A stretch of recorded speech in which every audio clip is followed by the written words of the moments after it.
Well, good morning, good afternoon, good evening, wherever you are in the world. It's Dr. Jan Fortman with the Relationship Matters Show.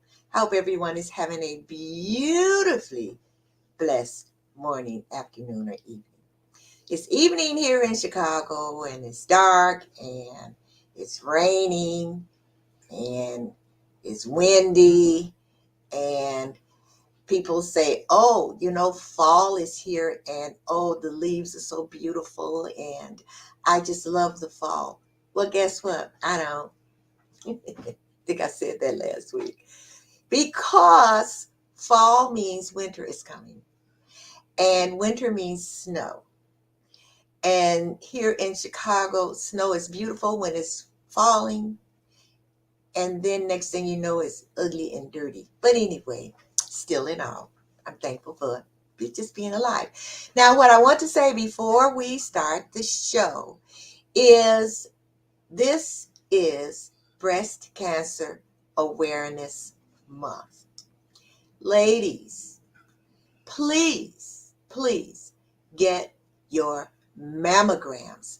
It's so very, very important because breast cancer can be cured when you catch it early. And I just really want to emphasize that because I have had a friend who passed from breast cancer because she would not go get mammograms. And then I have friends who are in remission, and I have friends who no longer have breast cancer because they made sure that they got their yearly mammogram. So if you haven't had your mammogram, please go get your mammogram.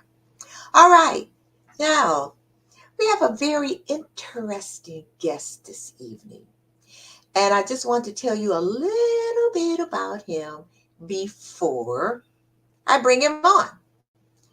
And I hope I pronounce his name right, Roger Knecht. So, Roger, when you come on, make sure, I should have asked you this beforehand, make sure that I'm pronouncing your last name correctly. Anyway, Roger is the president of Universal Accounting Center. So I looked at his bio, but there are some things that I thought was interesting because he can tell you all about, what he does and why he does it. But he is a self-proclaimed workaholic, and he is passionate about what he does. And what I really, really, really, really like, really, really focused on, he is a God-fearing family man. And he's passionate about helping others accomplish their dreams, which we're going to talk about. He travels a lot. He especially likes going on cruises. So do I, Roger. I love cruises. He likes to go camping or going to his shack in the woods. Are there bugs and bees and things? Anyway, and lately he's been introduced by some friends to going off-road side-by-side trail biking. Roger loves the outdoors and he enjoys God's creations. So we are going to have a conversation about the 4 keys to having a relationship built on happiness. Now, go get someone. Go get your next door neighbor. Call your friend, because this is something that you do not want to miss. This is a conversation that you want to hear all about. So let me bring on Roger. Hello, Dr. Fortman. It's a pleasure to be here. Thank you. Hi, Roger, and thank you for being my guest. So as I said, I read your biography, but I thought I'd like to focus on some different kinds of things about you, just You so did that people kind amazing. of get to, so they can kind of get to know you a little, a little more deep, so to I speak, like to that. see kind of who you are. It's on the personal level, and I appreciate that. Okay, all right, but before we get going, what's your favorite cruise? Where Oh, where did you go that you really loved? I've really enjoyed the Eastern Caribbean, going to St. Thomas and such out of Puerto Rico. That was quite fun. Okay, all right. Same here. Good. Yeah, same here. Same here. I love the Caribbean. I love the Caribbean. We usually try and go on a cruise. Well, the cruise that we like to go on is called the Soul Train Cruise. So if you know the 70s Hmm. music, they Yes. have all the different guests on, and they're personal, up close and personal. And so I love those cruises. I But imagine karaoke is amazing. uh, not wait, not me, but No, all of them on there. yeah, but no, no, they perform live. They Yeah, should go into the karaoke room. uh, not me. No, no, no.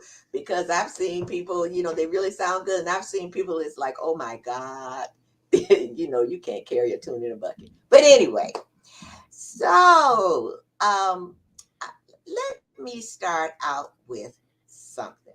You are an accountant by trade, correct? Technically, I'm not. I happen to be the president of an accounting school. So I'm overseeing people that instruct individuals in bookkeeping, accounting, tax, and so forth. Oh, okay. Learn something new. Because I don't know why I thought you were an accountant. I guess it's because you're the president of the Universal Accounting Center. It's a Okay, simple assumption, and I get it all the time. But no, my background is in communications. wonderful, wonderful.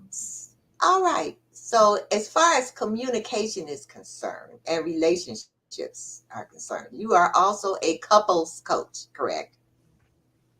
I am. Yeah, one of the things that basically happened is I've been doing business coaching for a number of years. And through the business coaching, there is this inevitable connection between what is happening in the home and how it correlates and in the office and with the company.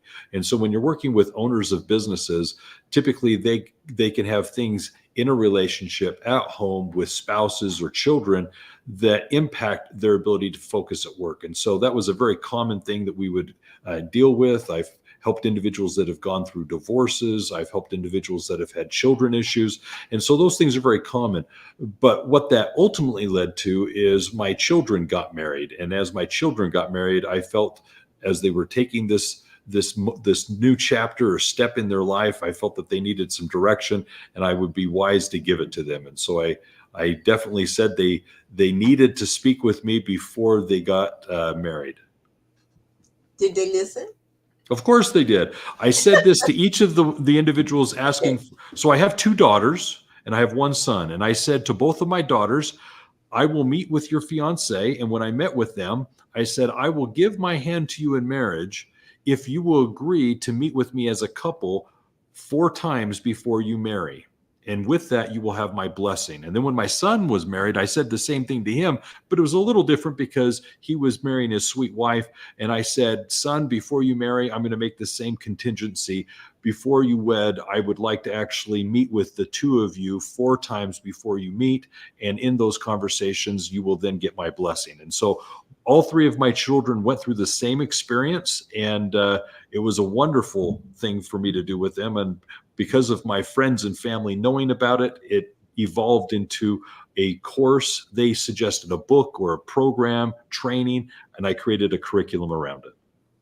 Wow, you know what? That's amazing. And I asked, did they listen? Because a lot of times, the children, even though they're adults, feel that sometimes, oh, you don't know what you're talking about, or that was old stuff, or I know what I'm doing. And so that's wonderful that they did listen to you.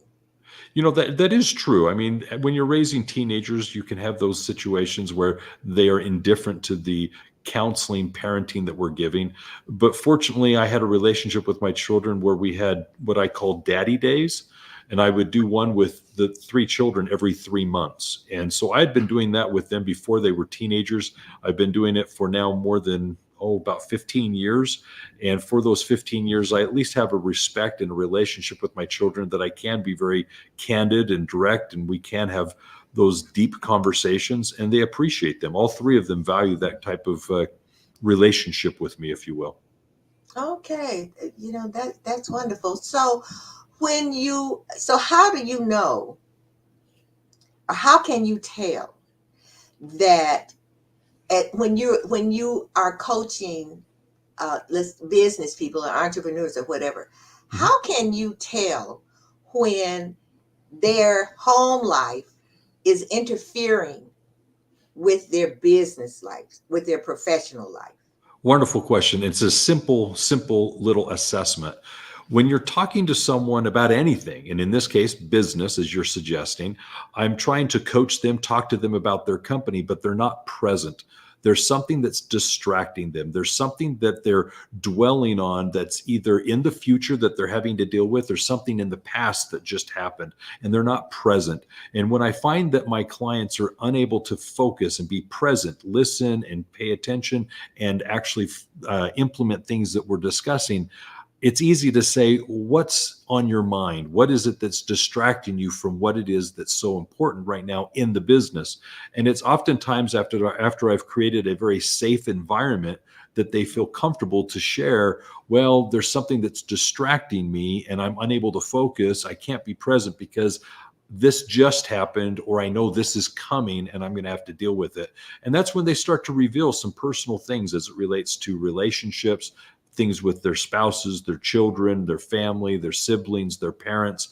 And you start to learn about struggles that they're facing that are outside of work, but yet those are the very things that are inhibiting them from being able to focus on the things that need their attention in the business. So in order to get back to business, we've got to talk about the personal. Okay, okay, okay. Well, like you said, that you do create a safe space so that they will share with you. Especially when it's something personal. They Yeah. learn very quickly that I'm trying not to judge them. They Okay. have all that situation that they're dealing with. They don't need my judgment. However, what they need is my support. And so, if you can create a safe environment, and this goes for our children, our spouses, where they feel that we are willing to listen and not basically impose our will upon them, then they're willing to kind of talk through things, because in the end they realize they have to make their own decisions. And that's very true in business. As a business coach, I'm not there to tell them what to do. I'm there to help them realize what needs to be done, and these are their decisions, and so they're more eager to implement them. Well, the same can be true in any conversation. If you're a good listener, Dr. Yeah. Fortman, I'm sure you can understand and agree with me. If you're a good listener, people are willing to open up and start to share things just for the very fact that they can talk it through and be heard. And in that process, oftentimes they answer their own questions. Okay. Oh, okay. Have you had say an instance when you were doing the business coaching and you went on to, couples coaching, but it didn't work?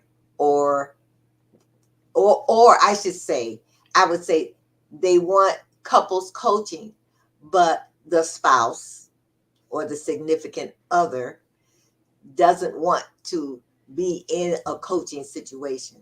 Have you had that to happen? Yes, very often. So I'm not an expert in everything. And so there are clearly things that are outside of my skill set, my Uh-huh. expertise.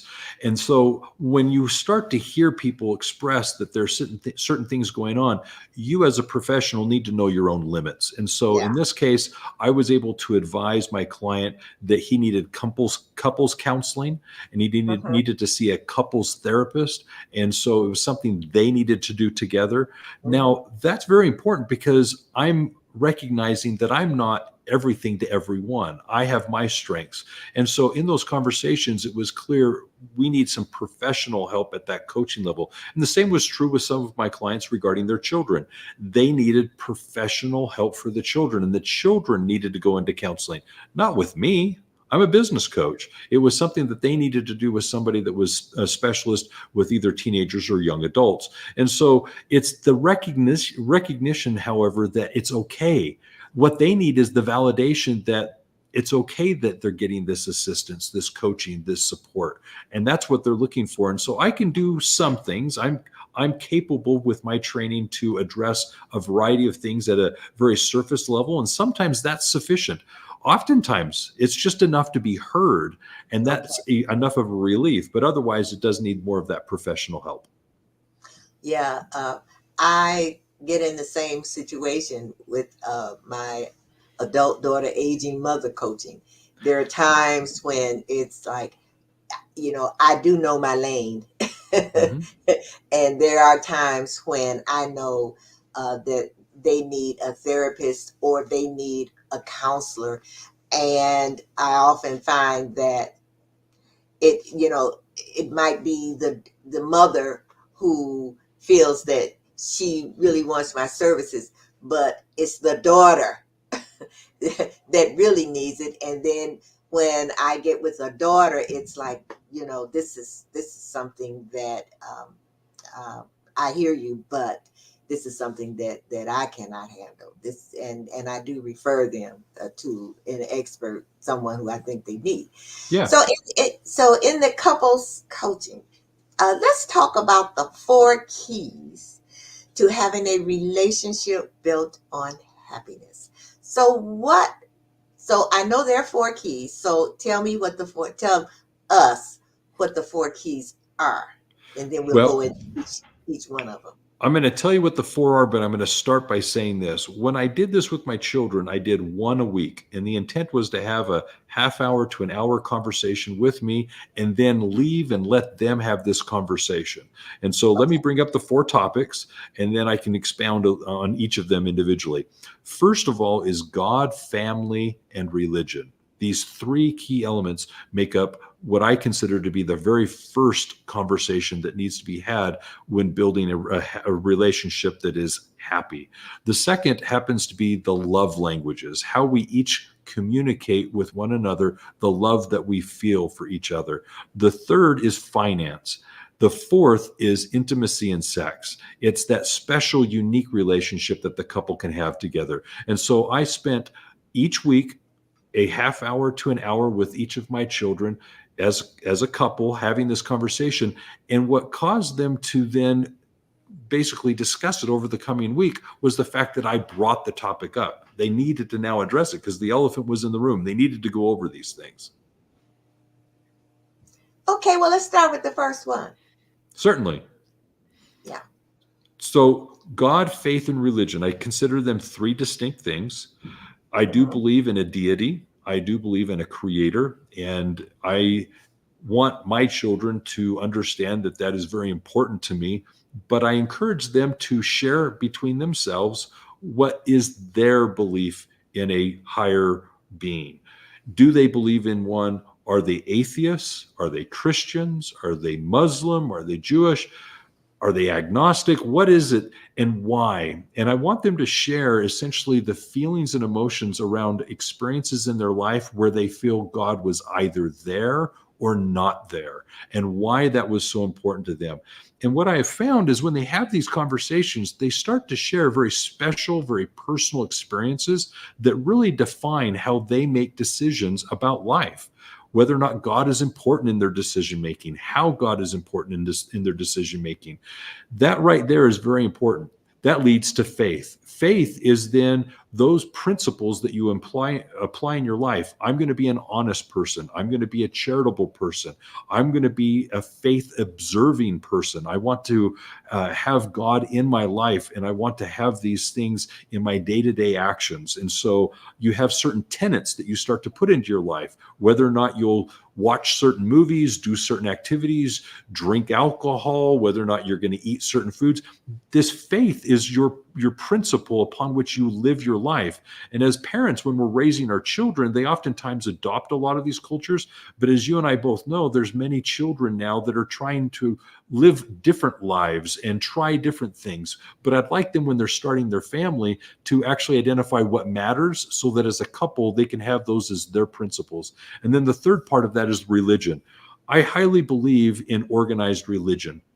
I believe that when you can associate with peers in an organized religion, allowing you to collaboratively worship and, more importantly, give you opportunities to serve, I believe there's a lot of blessings that can come from that when you can actually participate in an organized religion. And so I encourage them to basically define, what is that experience like for them? Do they want to attend church? Where would they like to attend church? How involved would they like to become with the church?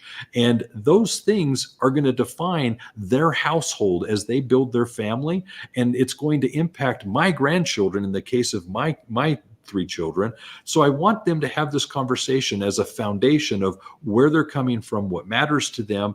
And honestly, it's their relationship with their God. And that's what's important to me. Okay, so now taking it away from your children, Uh-huh. as far as business coaching, and you instilled that part in it, have you had experiences where, and I'm thinking about a friend of mine, Uh-huh. um, where she's a Christian, Yes. but he's more so on the Muslim side. Uh-huh. Yeah.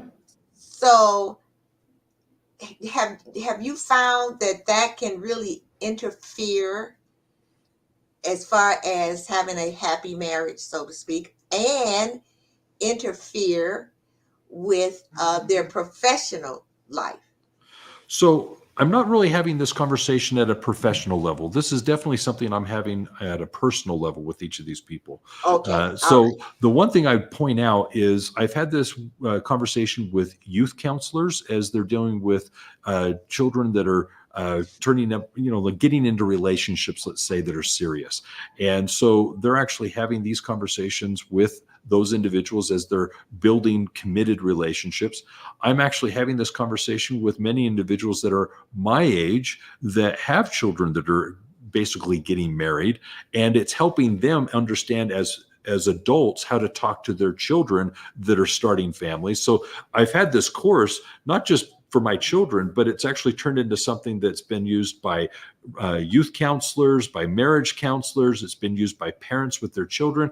And just 2 weeks ago, I did a marriage ceremony. And in order for me to officiate the wedding, I insisted that they go through the course. And as a couple, they went through it, and they were very grateful that I made them do that in order for me to officiate. So this is definitely outside of the work scope. I'm not doing this with my clients necessarily. This is something that is more of a, let's say, a hobby or something that I did professionally just because it mattered to me with my children and people were interested in it. But let me answer your question regarding the split faith. That's something for them as a household to determine. I know many homes where one of the spouses is very devout, very religious, very active in their religion, and the other spouse isn't participating. But the relationship they have is their relationship and it's unique to them. And within their household, they get to decide how they're going to raise the children, whether or not they're going to have their children participate in one faith or another or none. And this is something they have to deal with. It's not my issue, but I'm encouraging them through this conversation to have the discussion. The thing that's very important, and I'd like to emphasize this, is nowhere in the course am I imposing or suggesting anything that they ought to do. What I'm doing is I'm bringing up the questions that they need to discuss. And so my intent is to simply say, have you had this conversation? And for you, what does it mean most? And that's all I'm saying. Okay. And I'm smiling because a text came in, and the question was, have you ever entertained the notion of becoming a preacher? Well, I've done youth ministry and I've worked with young men. I was involved with the Boy Scout program and very much enjoyed and loved that. And right now I work with a number of young adults. So you could say I'm involved with the youth ministry of sorts. Okay. Okay. That's why I was smiling. Because Good. Well, I that love was it. right on time when you were talking Well, my Christian about faith, officiating a wedding. yeah, well, my Christian faith is such that I want to basically give back. I want to serve, and I'd like to, in some of my spare time, feel as if I'm making a difference. And as a God-fearing man, I'd like to believe that I'm helping people find their faith. So yeah, this is very important to me. And if anything, let's consider the couples course part of my ministry. How about that? Okay, all right, okay. So now the second one is love languages. Yes. Tell us a little bit about that. So, Love Languages, for some of you who are familiar, is a book that I would highly recommend. It's something I was exposed to about a decade ago. So, maybe 10 or more years ago, I read the book, and it changed my life. It changed the relationships I had, especially with my spouse and my children. There are 5 languages, and coincidentally, each of them exists in my household. Okay. So I'm just going to share what they each are. The first is touch. It's the language I am most interested in. I'm very sensitive to love being communicated through touch and feeling. The next is service. Service is what my wife is very much inclined to be focused on. She likes to serve and do things. The third happens to be my oldest daughter. She happens to be one that is very much impacted by quality time. She wants to know you're present and you're focused on her, the center of attention. The fourth is my son, and it's words of affirmation. Words mean everything. If you say the right thing, he's elevated. You say the wrong thing, he feels it and he goes down and he's depressed. The fifth are gifts. My sweet young daughter, she is really one of those people that loves to tangibly feel the love. And so let me just illustrate these very quickly. For touch, it's not the intimacy that you might assume. It's I need someone to hold my hand. I need to sit next to someone. I do need to physically touch individuals. I'm a hugger. And so that to me is very important. Well, my wife, that's less of an issue. What she is service. When she's happy, she'll clean the house, do the dishes, but she wants me likewise to communicate to her my love by doing chores and cleaning up and taking care of things. If I'm committed, she feels that love. When my wife is not focused on love and she feels disconnected, she doesn't make the bed, she doesn't do the laundry, she doesn't do the dishes, she doesn't make the dinner. And in our household, I can clearly see, okay, she's not in her space. With my daughter having that quality time, she just wants to have a good conversation where I'm not distracted, and she needs that from people. That's how she fills her bucket. My son, words of affirmation. I praise him all the time, and I verbally communicate to him my love, my pride that I have in who he is, and I elevate him that way. But my daughter with gifts, it's the little things. It's nothing expensive. She just wants to know that you were thinking of her. When you bring something and you give it to her, she collects these little knickknacks, and all of them mean something. It was this trip. It was that vacation. It was this experience. And she can tell you who she was with and what it was for. And she collects these things. They're physical representations of the love that she has. Well, knowing all of those enabled me to communicate my love and devotion to each of them individually. I was able to give them what they needed to fill their buckets the fastest. I'm smiling because I turned around and looked at my husband. and what is his love language? You know what? It's affirmations. Yes. Words of affirmation, yes. Isn't that right, Keith? Yes. We didn't talk about you guess, you know. and Dr. Fortman, what's yours? Two things. Okay. Gifts. Gifts? Yeah, gifts. And I know, well, gifts. What was the other one? Quality time, touch, words of affirmation, service, and gifts. Service and gifts. Service and gifts. Well, here's the thing. Imagine when you're dealing with a young couple and they're in love and they don't know what it is they're actually doing that really feels one another's buckets. When you learn what your love language is and what the other one has as their primary language, you're much quicker and able to feel those buckets. And I have had so much success with older people, young adults, learning this for the very first time and having epiphanies of, my love language is not mine, but let's assume my love language was quality time. and I spent time with the person, but I never said kind words. I never bought gifts, and I never did service. I just hung out with them. I thought I was loving the person because I was hanging out with them, and that's what I needed. No, they needed something else, and you need to be giving that. Are you communicating those words of affirmation? This is powerful. And when somebody understands this, they are quickly able to better love the person that matters most in their lives. And I agree. I do have. I think I've got two copies of that book. The love. The what is it? The five Love love language, languages. love Yeah, languages. yeah, yeah, Yes. yeah, yeah, yeah. And you are right. A lot of times, people have a tendency to give you what they think you want, Yes. rather than finding out what you want. Yes. You What know, you need. what you need. It's like I was reading something or heard something, and it was like they were getting a divorce, and the man said, "Well, I built you this big house. You could buy anything. I was making all this money, but she said I didn't want all of that. You were never here." Yes. Yes. Yeah, So I'll yeah, give you another example. I love plays, and one of my most favorite plays, literally my most favorite plays, is Fiddler on the Roof. And at one point, the play asks his wife, "Do you love me?" And her retort is, "For 25 years, I've washed your clothes, I've taken care of the kids." She goes down this litany of things that she's done, presuming that all those tasks were her devotion. And he turns back and he says, "Do you love me?"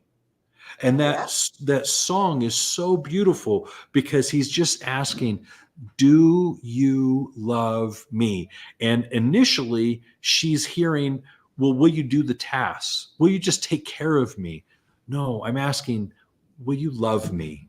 And I right. think that's one of the things that we as couples need to do better with our spouses is understand what it is we can do to fill their buckets. And most importantly, I need to emphasize this as well, how often we poke holes in our spouse's buckets because we sabotage the relationship because we know what matters, and we use harsh words. We don't do the services because we're trying to get back. That is evil. It is wrong. And shame on anyone that misuses this understanding of the love languages. Okay, all righty. I love this conversation. But Roger, I have to take a quick commercial. And then when we come back, we're going to talk about finances and intimacy and sex. Okay?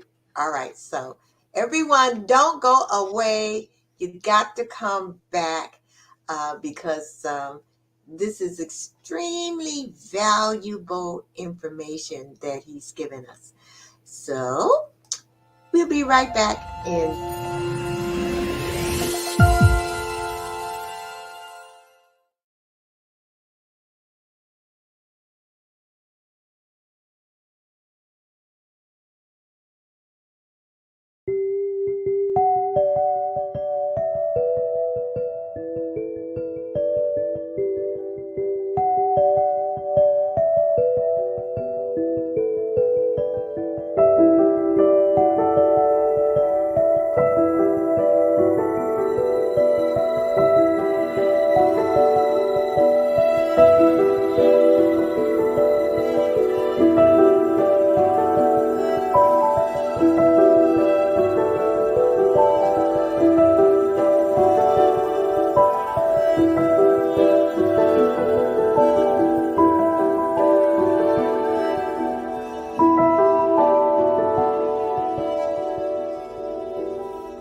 are back with Roger Knecht. And Roger, you have to tell me whether or not I'm pronouncing your name like I'm supposed to You're pronounce doing it. amazing. It's connect like connect the dots, and you've said it right every time. Connect. Okay, great, great, great.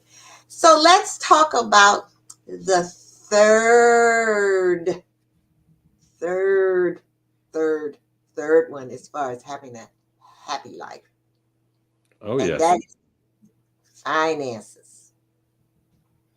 So finance is very important, and oftentimes I find that this is a difficult one for people to discuss, and yet we deal with money all day long. So finance, what I want to do is first of all realize that there's a lot of philosophies and approaches to this. So I first of all in the conversation encourage them to find what's best for them in their relationship. And they can talk to their parents and find out how their parents did it. They can talk to family and friends and mentors and see how they handle their spousal finances, but they need to come to a decision on their own. But the thing I want them to realize is there first of all needs to be communication. So I talked to them about a few of the common things that too often lead to problems. And first of all, it's this conversation of what once was mine is now ours. And it's the realization that we are now one in a relationship, and the finances are coming in to actually build a household. And initially, without children, it might be less obvious, but once you start building a family, there's more and more of this our component. And so, what we want to do is focus on, first of all, understanding how do you make money? What happens to money, how taxes impact that. We get into fixed expenses.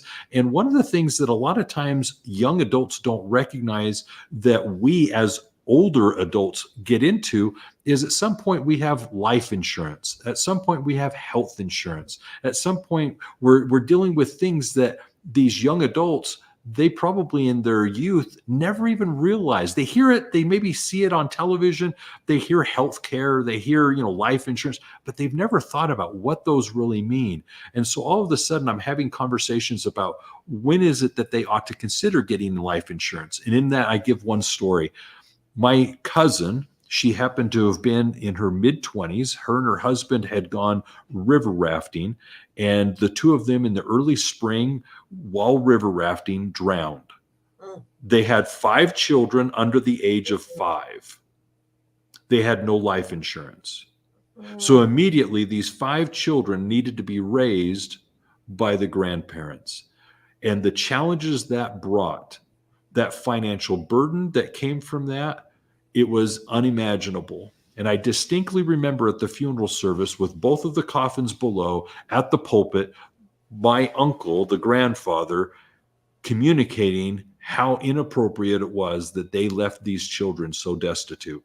And so I use that as a way of communicating to them that it's no longer about them. By getting married, this isn't about them. It's becoming a couple. And individually, they've got to start thinking less selfishly. And so finances, we start to talk about things that they may want to consider investing in education, investing in a home, and some of the expenses and how debt is managed. These conversations are very important. But the last one that I talk on is basically how are they going to manage their own personal preferences. Maybe I like to get a coffee or a drink in the morning. Maybe you don't. Well, at the end of the month, I've spent, let's say, $100 on a donut and a coffee, and a donut and a coffee. And you're spending it on your nails. Well, you can't begrudge me for the coffee and the soda and the donut, and I can't begrudge you for your doing your nails. But when it comes to both of us needing to give sacrifices, maybe you don't do your nails as often, and maybe I don't get as many coffees. So you start to talk about, well, do I have an allowance? Do I have a personal fund that I'm able to either save up and get something big, or am I able to just spend it on little things that just make life more enjoyable? And then one part of this that I'd like to stress is, at what limit do you need to consult one another when making a decision? When you're newlyweds, it might be $100 transaction, a $50 transaction that you don't do without the other one's consent. Because who wants to come home with a $500 purchase and the spouse thought the money was being saved for some other thing, and you come and blow all $500 on something that was unexpected? that threshold needs to be decided upon. And it's a number that's irrelevant, but to the couple, they need to decide what that is. And as you grow older and your finances get better, maybe that $100 decision becomes a $500 decision, becomes a $1,000 decision, where you don't do it unless you talk. And it avoids so many of those uncomfortable conversations where somebody accessed the money and did something that wasn't agreed upon. These things can save marriages. And so I try in that conversation to expose them to each of these things and have them discuss what are they going to do about their finances. Are they going to commingle funds? Are they going to get a joint bank account? Are they going to keep money separate? How are they going to take care of some of the things that matter to them? I like to get my hair done. I like to have my nails done. These are conversations that when they were dating, they probably weren't having, but now Right. they're very real.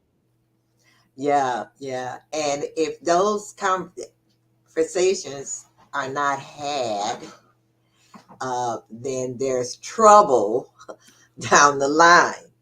And like you said, oh, wait a minute, you spent this on that, and we needed this, and yeah, yeah, yeah. And like you said, that is most couples, from what I understand, have get divorced and because of finances, That's right. because of, yeah, yeah, Yep. because yeah. This is a story. She's not listening, so I can tell the story. She she doesn't have Facebook, and she doesn't watch. But anyway, she was saving her money, and I want to ask you this question too. After I tell you the story, she was saving up her money, and she didn't have it in the bank, but she had it, like in a jar, whatever, you know. And I think it was something, like a four or $500. And her husband heard that it was this really good deal on TVs. So he took the money without telling her to buy this TV. And it was like, buying it off of someone on the street. Like, well, when he got the box back home and opened up the box, it was a really nice looking TV screen and a bunch of other junk, and that was it. And and her thing was, uh, you know, uh, always keep commingle your money. Now, this is real old school. Uh, Her mother and my mother said, always have something on the side that your husband does not know about. So, what do you think about that? That second. The first answer is everybody does it their own way. So there's not a right or wrong. But I'll answer the money on the side. I'm all for that. I think everybody needs to have their own individual slush fund. Yeah, Somebody needs to have the ability to spend the money, save the money for what matters to them. And so that's very important, because let's assume that somebody's in a relationship, and just for the sake of the conversation, you have an interest where you want to go buy a rug for the living room. I don't see value in a rug. I don't want a rug. I'm not going to spend my money on a rug. But you want the rug. It enhances the decor of the house. Is that a we purchase? Is that a you purchase? Well, I don't know. But if I say it's not the money I want to put our funds towards, because we're trying to save for a barbecue, and you want the carpet. Well, you may in turn just say, I want the carpet. It means a lot to me. And you take your funds and put it into the carpet.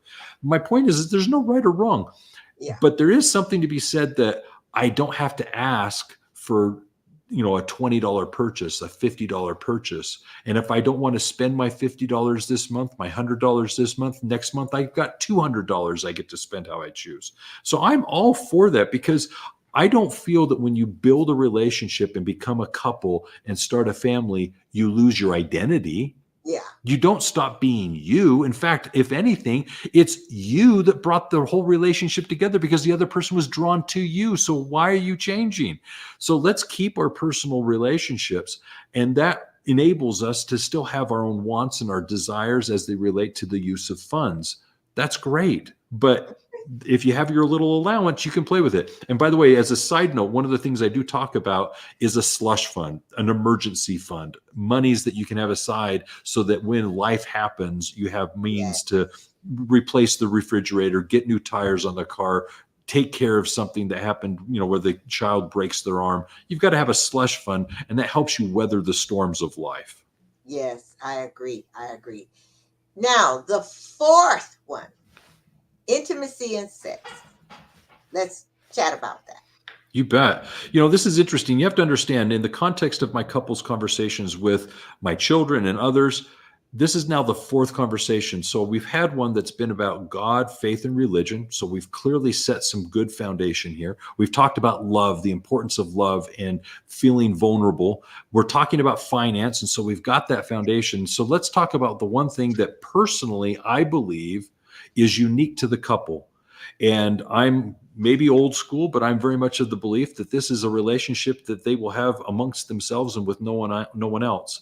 And so I help them recognize that this is something unique and special, and that in our cultures, in our families, sometimes we have stereotypes and stigmas that are put upon intimacy and physical relationships, taboos where someone has said something that says this is right or this is wrong. And I first of all want them to recognize this is for them to decide. They need to communicate and decide what they like, enjoy, and what they want for themselves, what is important for them.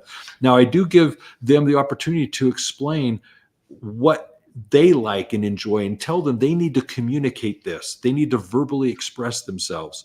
But two pieces of advice that I do share when I teach this.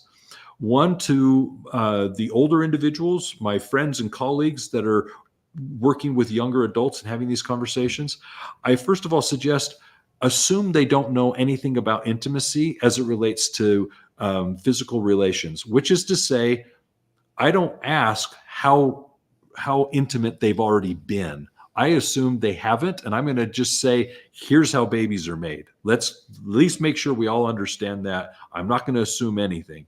The second thing is I want them to understand that these conversations that they're having should be encouraged between the two of them, and unless professionally being helped, should only be between the two of them.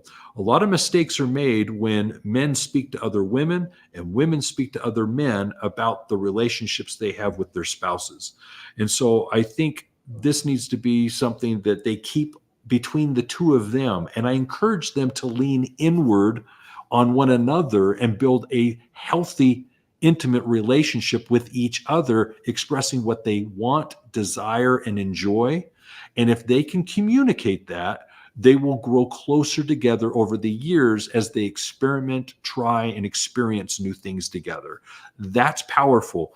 They need to realize this is the one thing, in my opinion, that is unique about their relationship that they don't have with anyone else, but only their spouse. And I stress that upon them. And if they hear that, they have that conversation and they decide for themselves what that means for them. And in the course, I give suggestions and ideas and we go down that. But the point is this is hugely important, because at the end of the day, in my opinion, the union that they're going to create is to say that I'm committing myself to the other person, to you, and no one else from this day forward. And so I'm turning away in every way all those other distractions, and I'm devoted to you. Okay. All right. It's a question that came in. Can you share with us what is the biggest distraction that someone has shared with you? Yeah, two things. In my community, there's a lot of people that are having faith crises as it relates to God and religion. They've been raised in a certain religion where they participate, and they, as young adults, either don't believe as their parents and they don't know how to communicate that, or they don't have the same devotion as their spouse. And so they don't know how to communicate that this isn't as important to them, or how they're choosing to live their life or worship is different than the other person would like. And that creates some tension. And what is encouraged is, and this is my opinion, as important as God is, I don't want the spouse to feel as if they're second, in the sense that I will um, put them away, shun them, and not be devoted to them. I want them to know that I am here and I'm committed to the relationship. And so that's what I want in that conversation, where someone is opening up and being vulnerable, that their priorities as it relates to God, faith, and religion are different than their spouses. So anyways, that's the first one. The second one is with intimacy. I find it sad when people don't communicate with their spouses and start to have very intimate conversations with people outside of the household, and in those conversations start to express frustrations and also desires, and that conversation initially might seem simple and benign and innocent, but unfortunately it will snowball into something very, very ugly. And those conversations need to be ones that you have with your spouse. And so those are my two things. Okay, and another question came in. Where did you where did you get the info that you train others with? Very good. So, first of all, God, family, and religion. As I mentioned, I'm Christian, and so I lean on the scriptures for that. I have some conversations that are based around what faith is and what organized religion is, based on uh, basically what it says in the New Testament. And so I really go down that path. As it relates to love, the love languages are clearly based on that book that we both just discussed. It's called Love Languages. That is the emphasis or the impetus of it. I encourage everyone to go take the online assessment to determine what their love language is. And so I encourage that. As it relates to finance, clearly I'm in the accounting profession and I deal with finance and personal finance. And so I spoke to a number of financial planners and got some input from them. Because they're financial planners, they technically can't do a show or teach because of their regulations in their profession. And so none of them would be willing to come forth, but they were very willing to share with me information that I could then bring to the table. And with the intimacy and sex, there's a number of books that I've read and things regarding couples counseling and regarding just intimacy in general that I feel very comfortable communicating about it. I'm very comfortable talking about it. And so for that reason, I was able to have these conversations and share my opinion. The best answer I can give is I am a father and I'm a husband. And if anything, that gives me the credentials to speak to my children at a minimum. Okay. So now I put on the lower third how people can get a lot of this valuable information. So tell us about this. Um, they can reach So you where? So if you want to reach me, I do most of my connections via LinkedIn. So happy to run it with, connect with anyone via LinkedIn. So reach out to me that way. Second, you can go to our website. It's universalaccounting.com. And clearly this has nothing to do with accounting. So please in no way suggest or be confused by that. But if you go to universalaccounting.com, there is in the navigation free resources. In the free resources, there's step 2. It's after the ebooks. There are courses. The third course is a course that talks about personal finance, and it's there that you get the finance instruction and the couples course for free. You just fill out a form. The form is what allows you to create a profile that gives you access to the online training. The instructions are through professionally done videos and handouts.